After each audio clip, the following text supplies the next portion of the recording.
I always knew I was the forgotten twin. Growing up, Brad was the golden child while I lived in his shadow.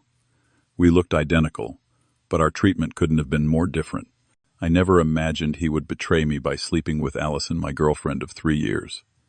What hurt even more was my family choosing him over me, cutting me out of their lives completely.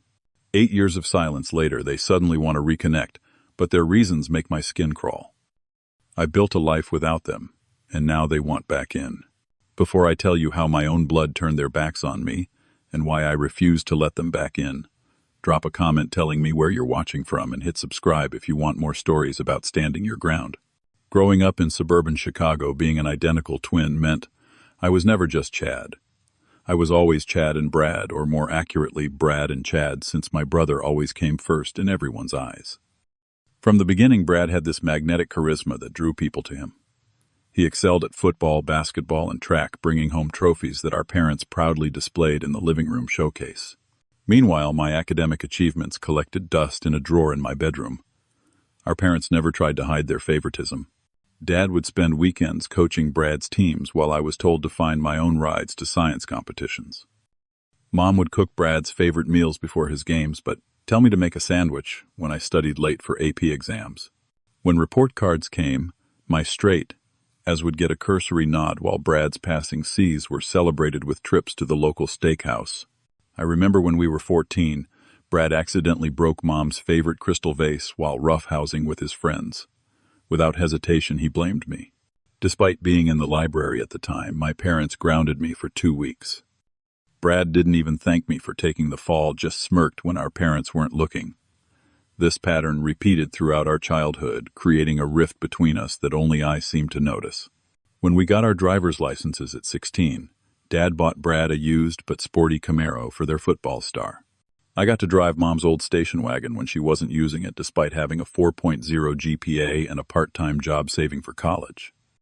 Your brother needs a reliable car for team events, Dad explained dismissively. He represents the family name out there. The unspoken implication was clear I didn't. College was my escape. I chose State University 4 hours away from home while Brad stayed local with a partial athletic scholarship. For the first time, I could breathe without being compared to my twin. No one knew me, as Brad's brother and I flourished. I made genuine friends who appreciated my dry humor and loyalty. My professors recognized my talent in computer science, and I started building a reputation as the go-to person for innovative solutions. It was during my junior year that I met Allison in a study group for advanced programming. She had these bright green eyes that crinkled when she laughed, and she wasn't impressed by flashy personalities, preferring substance over style. After weeks of late-night coding sessions and coffee runs, I finally asked her out. Our first date lasted 6 hours, just talking in a campus cafe until they closed. For 3 years, Allison was my rock. We graduated together, found jobs in the same city, and started planning a future. I saved for a ring, thinking about proposing on our upcoming anniversary. When I brought her home for holidays, my family seemed to approve, though I noticed Brad watching her more intently than was comfortable. Your brother keeps texting me about restaurant recommendations, Allison mentioned once. It's a bit weird. I brushed it off. He's just being friendly, probably trying to show he approves of you. How naive I was. When my boss asked me to attend a weekend conference in Dallas, I was reluctant to leave Allison, but the opportunity was too good to pass up. We'd never spent more than a day apart in 3 years. The conference ended a day early, so I decided to surprise her by coming home on Saturday instead of Sunday. I picked up her favorite dessert, a chocolate cheesecake from the bakery downtown, and drove to our apartment with childish excitement. When I turned onto our street, my heart stopped. Brad's distinctive red Mustang with the custom license plate Bradwin was parked a few spots down from our building.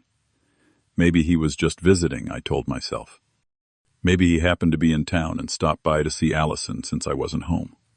The apartment was quiet when I entered, but I heard muffled sounds from the bedroom. I stood frozen in the hallway, the cheesecake growing heavy in my hands as realization dawned. Part of me wanted to turn around and pretend I hadn't seen anything, but I couldn't. I pushed the bedroom door open, without knocking. The image seared into my memory, my brother and my girlfriend tangled in the sheets of the bed I shared with her, Their shocked expressions might have been comical in another context. Chad Allison clutched the sheet to her chest. "You're supposed to be in Dallas." Brad recovered quickly, always the smooth talker. "Bro, this isn't what it looks like."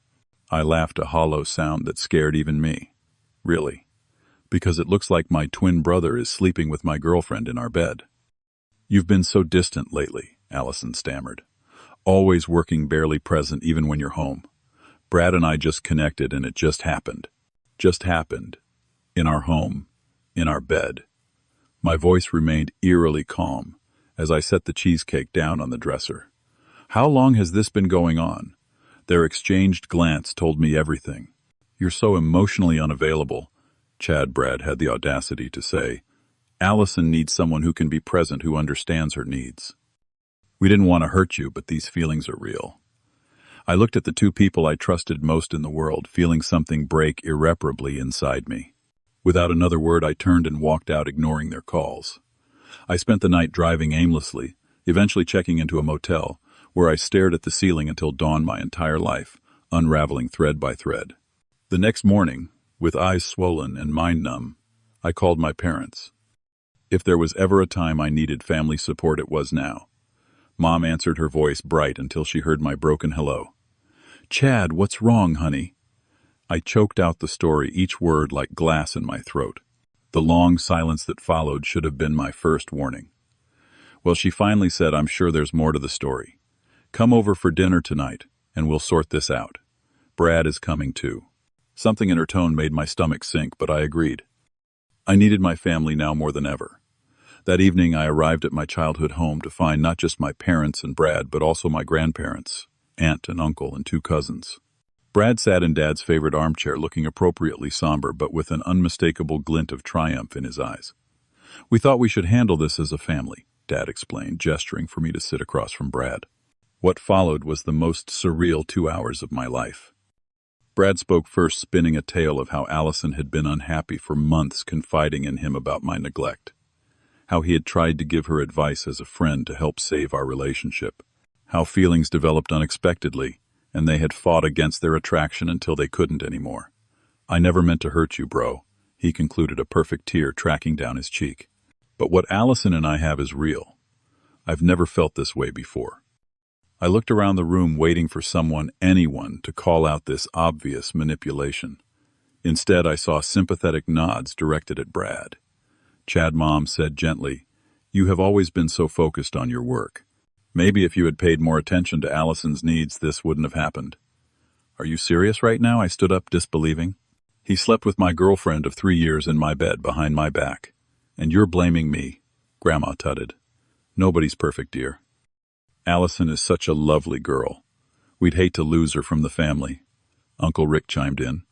"Brad and Allison came clean. They didn't have to do that. That shows character. They came clean because I caught them." I was shouting now, something I never did. "They had been sneaking around for God knows how long." "Lower your voice in this house," Dad warned. "Brad made a mistake, but he's being honest about his feelings now. You need to find a way to get past this. We're family." "What about my feelings?" I asked, voice breaking. "Does anyone care about those?" The uncomfortable silence answered my question. "Maybe you should take some time to cool off," Mom suggested. "These things happen. People fall in and out of love. Brad and Allison didn't plan this." I looked at Brad, who had the gall to appear contrite while his hand rested possessively on Allison's knee. She couldn't even meet my eyes. "You all have made your choice very clear," I said quietly, reaching for my jacket. As I headed for the door, Mom called after me. "Chad, don't be dramatic. Where are you going?" I turned back one last time. "Anywhere but here." "You know," she said, her face hardening, "maybe if you were more like your brother, she wouldn't have strayed." Those words cut deeper than anything that had come before. In that moment, I knew there was no coming back from this. I walked out without another word. The next 2 weeks were a blur of practical decisions made through an emotional fog. I quit my job, broke the lease on my apartment, and packed everything I could fit into my car. I had a distant acquaintance in Boston who mentioned his company was hiring. It wasn't much, but it was direction when I desperately needed one. The calls and texts were relentless. Not apologies, but lectures about family and forgiveness. Cousin Sarah told me I was overreacting. Aunt Diane reminded me that blood is thicker than water. Dad left voicemails about respecting my mother's home by coming back to talk properly. Brad sent a single text. She was never right for you anyway. No hard feelings, I changed my number before leaving town. Boston was cold and unwelcoming at first. I rented a dingy studio apartment and took an entry-level position at a tech company far below my qualifications. Nights were the hardest, lying awake wondering if there had been signs I missed if I truly had been as emotionally unavailable as they claimed. Marcus changed everything. My 50-something team leader noticed my skills and took me under his wing. He didn't ask many questions about my past, but offered something I desperately needed: respect. "Kid, you've got the sharpest mind I've seen in years," he told me after I debugged a program everyone else had given up on. "Whatever you're running from, don't let it stop you from seeing what you're worth." Slowly, I rebuilt. Weekly therapy sessions with Dr. Therapy. Kepler helped me understand I wasn't responsible for my family's betrayal. New friends like Aiden and Sophia showed me what genuine connections felt like. I focused on work with single-minded determination, earning promotions and recognition. There was a brief relationship with Jessica, a graphic designer from the marketing department. When she wanted to get serious, I panicked and pulled away, then spent 3 more months in therapy understanding why. Trust didn't come easily anymore. 4 years after leaving home, I was named department head and bought my first condo, a modest 2-bedroom, with a view of the harbor. I had created a life that was entirely mine, built from scratch without the shadow of Brad or the weight of family expectations. Occasionally, news filtered through. A distant high school friend mentioned on social media that Brad and Allison had gotten married. My grandparents' 50th anniversary passed without an invitation. I heard through a former neighbor that Brad had started some business venture that my parents were very excited about. Each piece of information stung less than the last, until they became stories about strangers who once meant everything to me. The LinkedIn notification appeared on a Tuesday morning as I was preparing for a meeting. Brad Lawson would like to connect. My coffee nearly spilled as I fumbled to close the app, heart racing unexpectedly. 8 years of silence. And now this, I deleted the notification without responding and tried to forget about it. But the next day, an email arrived from my mother: "Family healing, please read." Seeing her name in my inbox triggered a panic attack so severe I had to cancel my afternoon meetings. Why now? What could they possibly want? After all this time. During my emergency session, Dr. Warren helped me work through the surge of emotions. "You don't owe them a response," she reminded me. "Your boundaries are valid, Chad. Take time to decide what you want to do." I hadn't spoken of my family and therapy for nearly 2 years. I thought I'd moved past it all, but their sudden reappearance reopened wounds I thought had scarred over. Curiosity eventually got the better of me. I didn't open my mother's email, but I did some investigating. Through business news sites, I discovered that Brad's company, a chain of fitness centers, had filed for bankruptcy after rapid expansion and mismanagement. Social media revealed that my parents had sold their suburban house for a much smaller condo.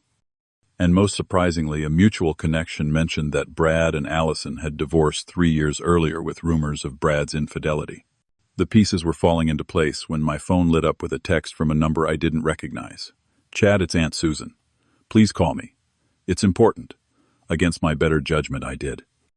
Aunt Susan had always been the most reasonable family member, the one who at least seemed uncomfortable during that final confrontation, though not uncomfortable enough to defend me. "Chad, I've wanted to reach out for years," she began. "What the family did to you was wrong. I'm sorry I didn't stand up for you then." "Why are you calling now?" I asked, cutting through the pleasantries. She sighed heavily. "They're going to ask you for money. Brad's business failure has dragged your parents down with it. They remortgaged their house to invest co-signed loans. They're in trouble, Chad." I laughed without humor. "So, 8 years of nothing and now they want my wallet." "I thought you should know the real reason for the sudden desire to reconnect," she said quietly. "They know you've done well for yourself." After hanging up, I sat in my home office looking out at the Boston skyline I'd come to love. The life I'd built felt solid and real, while my past seemed like a bad dream. I discussed the situation with my close friends over dinner that weekend. Aiden was adamant I shouldn't respond at all. Sophia suggested a brief, polite refusal. Marcus, now retired, but still, a mentor, reminded me that I didn't need to make a decision immediately. Your family made their choice 8 years ago, he said.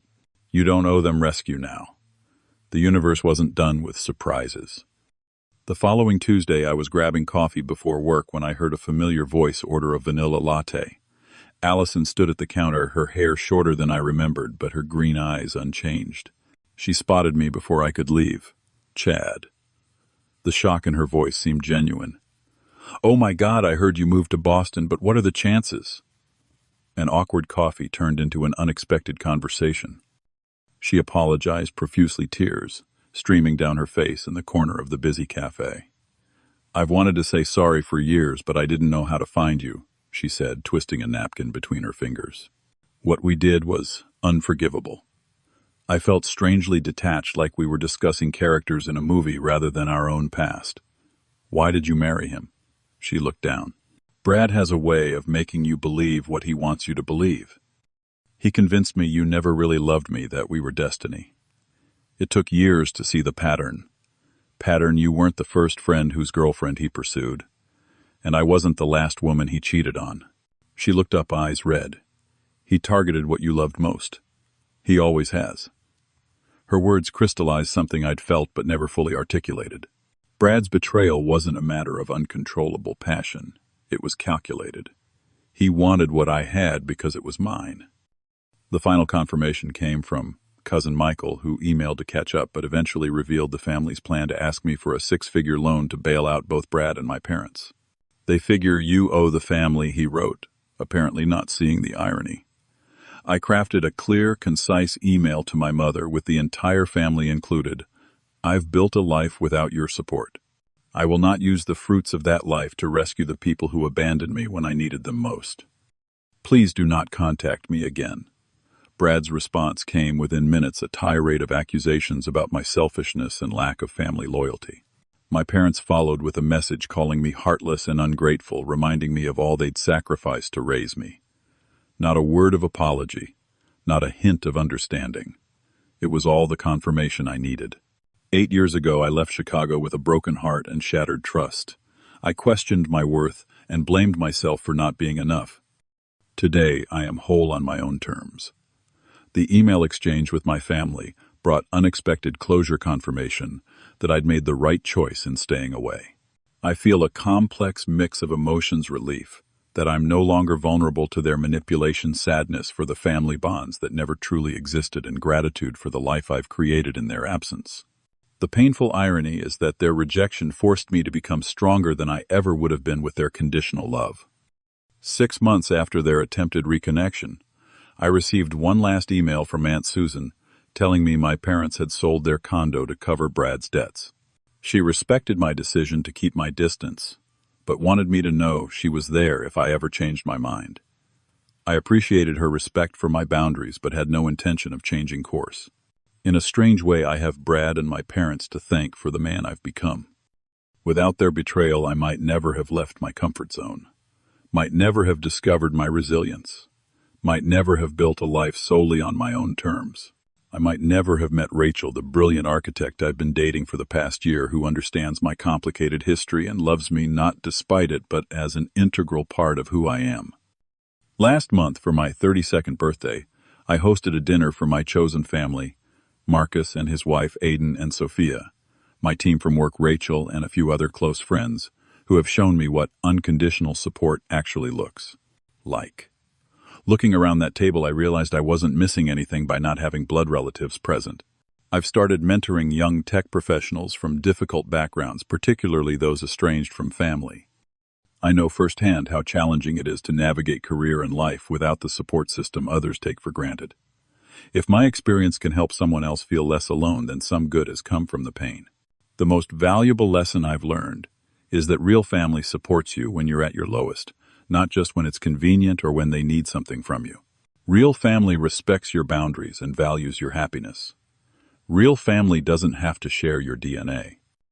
I don't know what the future holds for Brad or my parents, and I've made peace with that uncertainty. Their choices led them where they are, just as mine led me here. The cycle of manipulation and favoritism they established can no longer touch me. I've built walls, yes, but I've also built bridges to people worthy of my trust. Has someone who hurt you ever tried to come back into your life, just to use you again? Share your experience in the comments below.